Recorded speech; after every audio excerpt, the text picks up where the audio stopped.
Hello, my name is Steve Gerhardt, and this is the Unagi Observer. Thank you so much for dropping by and watching today.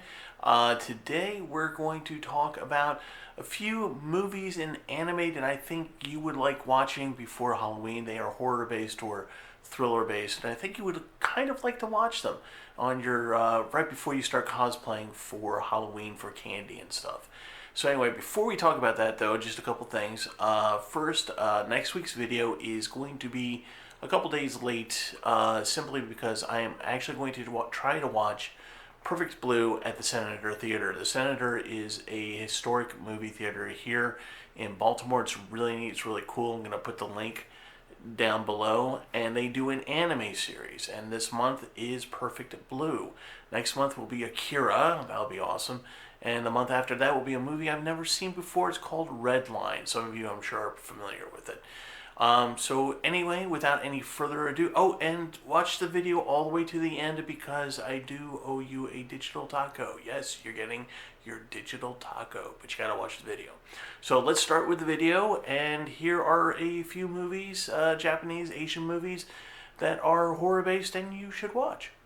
Okay, the first one we're going to start off with is Suicide Club, also known as Suicide Circle. There are actually numerous movies called Suicide Club, so if you're looking for it online, make sure that you are looking for the Japanese version. There is actually a version of Suicide Club that was made in 1914, so be sure that you get the right one, obviously.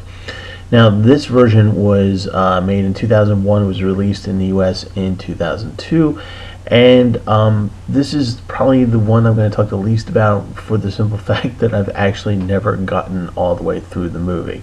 I've every time I watch it, I get a little bit further into it, but I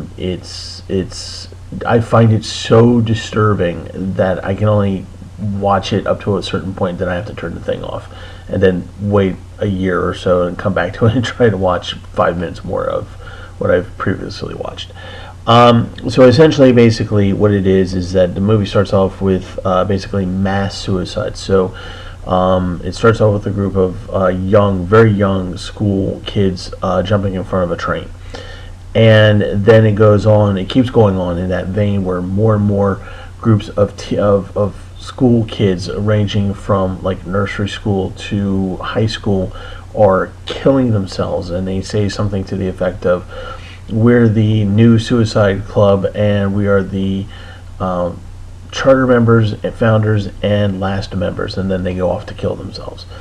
So why this is happening, I haven't gotten to that point yet. I think it has to do with a mystical / computer virus kind of thing that goes on.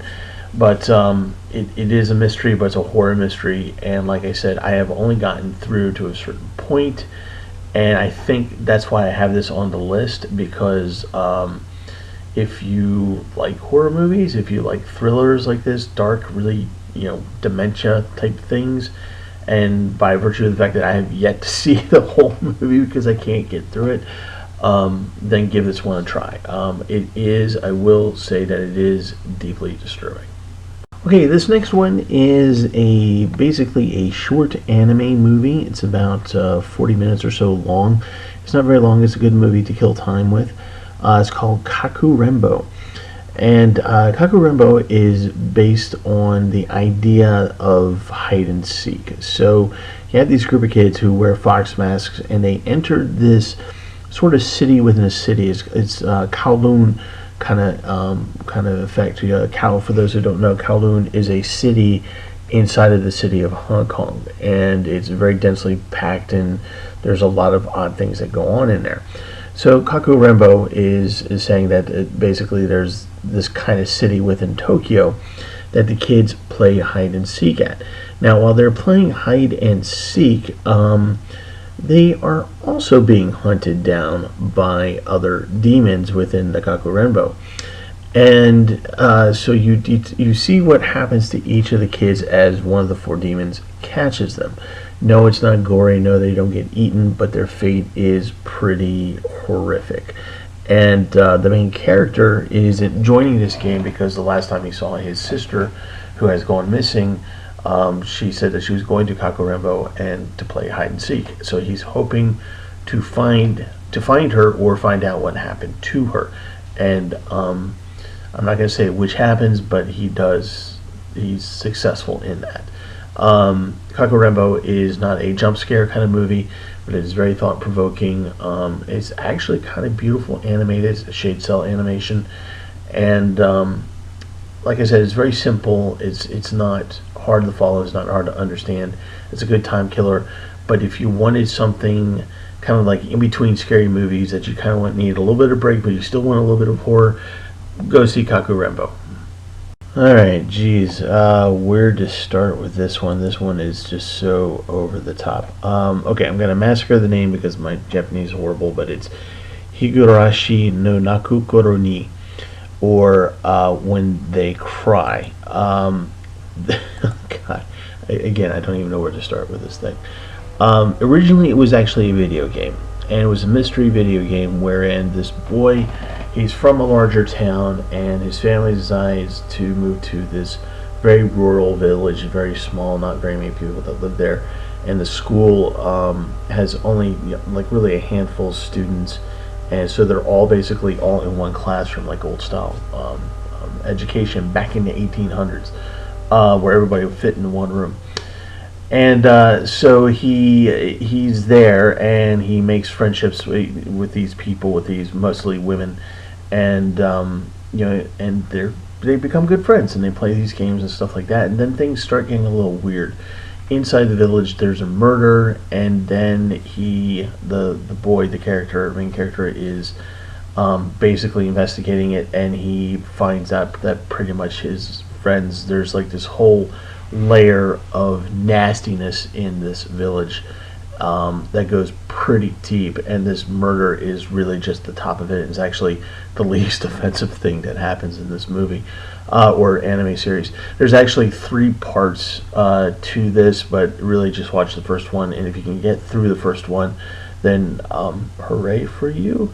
I don't know what to say. It's very gory, it's very vicious, and I do mean that in all intents of the word. It is vicious. There is torture, there is nonsensical blood and mayhem, and just undue craziness where you're just like, oh my god, dude, just run, get on a train, and just flying out of the country at this point.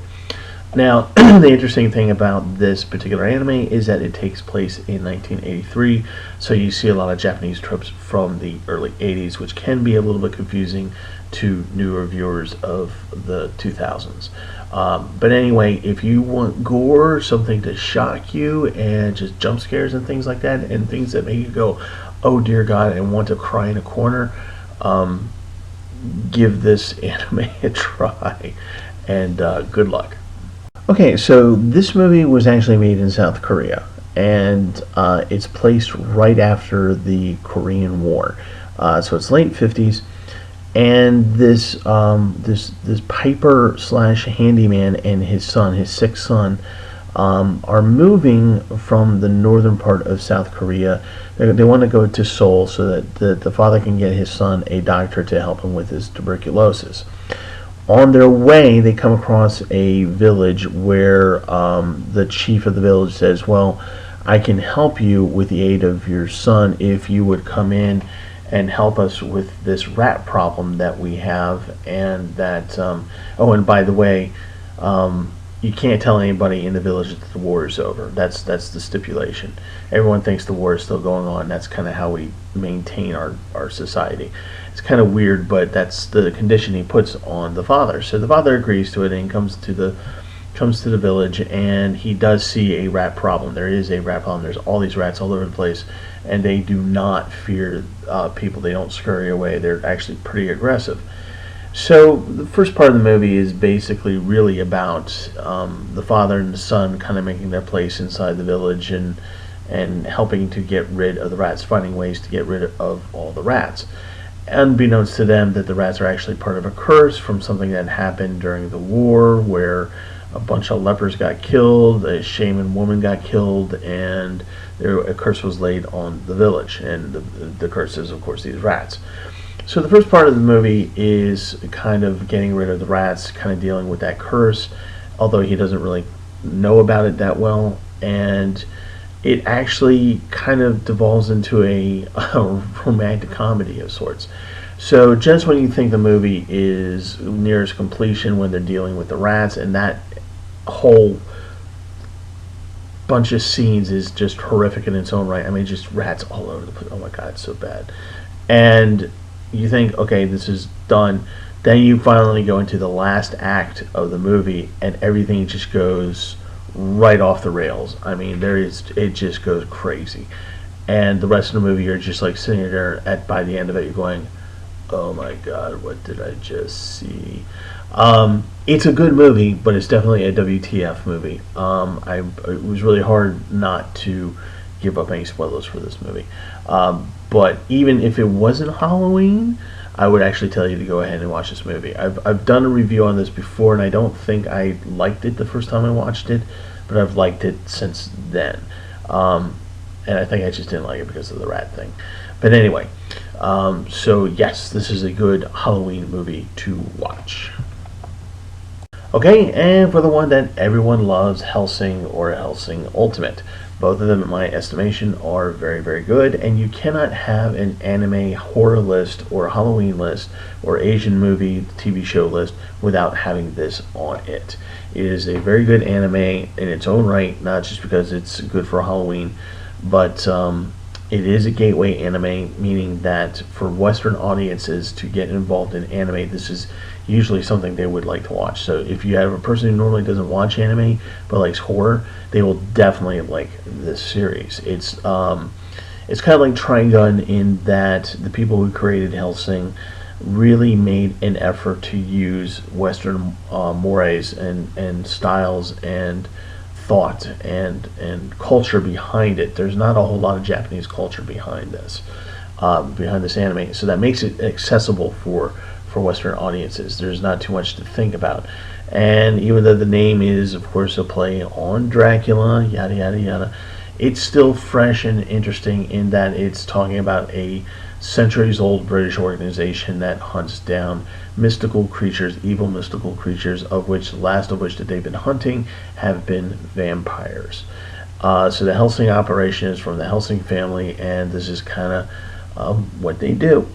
And they have a pet vampire, Alucard, and then who makes his own vampire because he is a very powerful vampire, and to whom he affectionately calls Police Girl. The movie is really great because, the series is really great because it mixes a whole lot of vampire tropes with current day sensibilities in terms of hardware, weaponry, military ops, special ops, that kind of stuff. And even though the two series are vastly different, the Helsing original and the Helsing Ultimate, you will still find that wonderful kind of Western sensibilities, especially talking about the Nazis in Helsing Ultimate. And it's vampires, it's blood sucking, it's horror, it's got everything you want in it, and it's just wonderful. I'm not going to go into the technical details about when it came in or whatever, all that good stuff. Just watch it, binge watch it on Halloween. You'll have a good time. It's funny in an awful way. All right. In other words, go watch it. As always, thank you so much for watching. Thank you for subscribing. Thank you for liking the videos. As you know, we got to 100 and we were able to stay over that for a while, so I owe you a digital taco, so that digital taco is coming up. But again, I just want to give you my sincere thanks before I sign off here. And again, next week might be a couple days late, and actually after that, I'm probably going to take a week off to work on my panels for Anymore. So anyway, enjoy your digital taco, and thank you. You guys are awesome. And